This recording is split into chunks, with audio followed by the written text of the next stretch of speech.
আজকে বানাবো আম চাট। চলো কীভাবে বানিয়েছিলাম সেটা তোমাদের সাথেও শেয়ার করা যাক। তার জন্য এখানে নিয়ে নিয়েছি দুটো হিমসাগর আম। এরপর এই আম দুটো জল দিয়ে ধুয়ে নিচ্ছি। এরপর এখানে একটা ছুরি নিয়ে নিয়েছি আর আমটা ভালোভাবে এখানে সাইড থেকে কেটে নেব। পুরো আমটা সাইড থেকে কেটে নিয়েছি। এরপর মাঝ বরাবর চৌকো করে ছোট করে কেটে নিচ্ছি সমস্ত আমটা। পুরো আমটা কেটে এখানে একটা বাটির মধ্যে নিয়ে নিয়েছি। এরপর বেশ কিছুটা জল দিয়ে আবারও সমস্ত আমটা আবার ধুয়ে নিচ্ছি।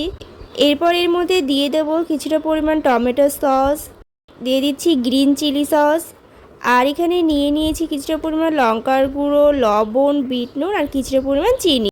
এরপর আমটার মধ্যে দিয়ে দিচ্ছি প্রথমেই লঙ্কার গুঁড়ো, তারপর দিয়ে দিলাম স্বাদ অনুযায়ী লবণ, বিট নুন আর কিছুটা পরিমাণ চিনি দিয়ে এই সমস্ত কিছুর সাথে দিয়ে ভালোভাবে এই আমটা দিয়ে মিশিয়ে নেব। এরপর মিশিয়ে কিন্তু রেডি আমাদের এই আম চাটের রেসিপিটা। তো এটা কিন্তু দারুণ টেস্টি হয়েছিল, তোমরা একবার অবশ্যই ট্রাই করো।